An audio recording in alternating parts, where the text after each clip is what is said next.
I want to talk a little bit about higher education. Costs have, of course, gone up in the state. Wondering if you think that the costs of colleges and universities now are prohibitive, and what you would do as governor, what you could do as governor to find some relief in that. Yeah, I think the costs are huge.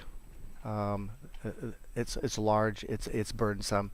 There are many things that families can do to reduce those costs, and I think dual enrollment is a key. I had two of my sons who did dual enrollments. One started at Michigan as a junior. The other one started at Cedarville in Ohio as a sophomore.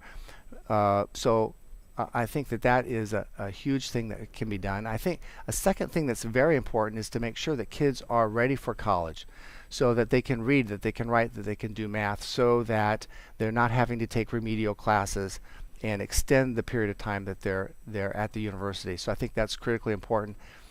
Another aspect is that kids need to know what they want to study. We need to change this idea that, oh, you'll go to college and there you'll learn what you want to study. And that leads to multiple major changes.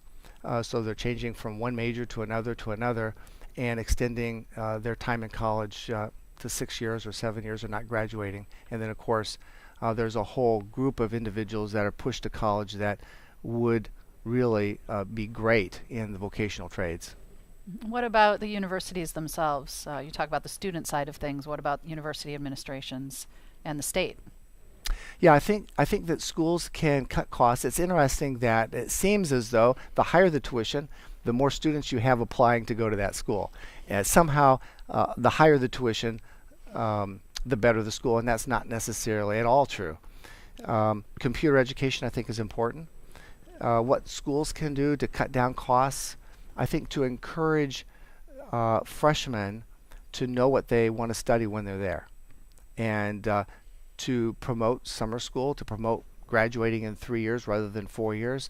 I think community colleges are a great way for us to have a decrease in cost of higher education, because it's so much cheaper in a community college. It allows students to figure out what they want to do and to take a bunch of different classes that is a third the cost of a regular college or university, and so that cuts costs.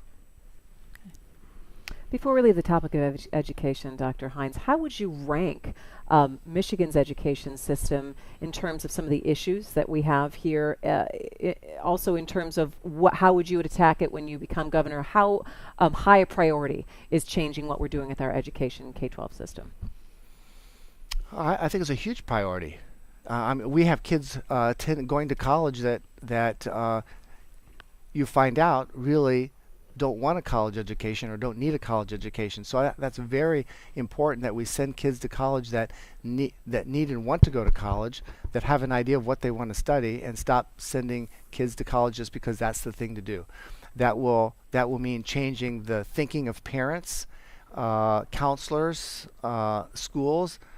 I think that we need to realize that the university is to prepare young people for a profession, for either advanced studies, graduate studies, or whatever they choose to do, and then to offer majors that are going to be significant that you can get a job in. And so this goes to your question a little bit too, and that is having a third of your majors be in subjects that we don't need in the workforce.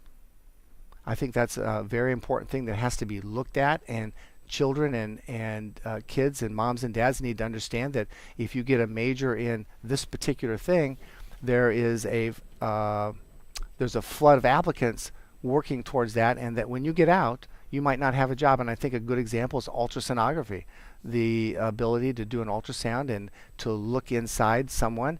There's a glut in the market, and so if someone comes to me wanting to know, well, Dr. Hines, what do you think about ultrasound versus x-ray versus CAT scans versus MRIs? I have that ability to say, well, I wouldn't do ultrasound because for every opening there's 10 individuals that can't find a job. And so I think schools partnering with the workforce to know what jobs out there is beneficial in this question, in this area. I'm interested in what majors don't have a link to jobs. Which ones would you have colleges eliminate?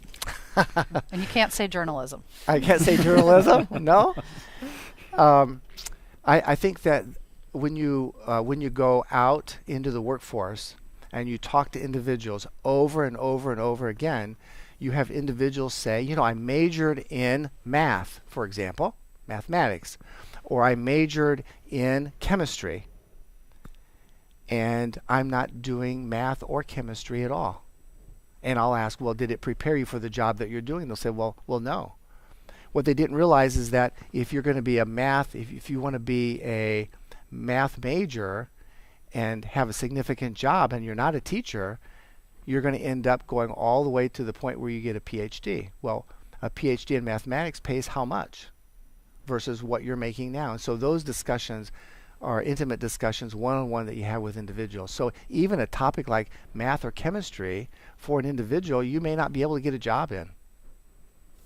So we should eliminate math majors? No, not at all. And what subjects should we eliminate if they're not leading directly to jobs? What would you? I mean, if you're looking at the course catalog at a university, what are you cutting out of it? You know, I'd have to look at it. I don't have an answer to that. Okay, just not journalism.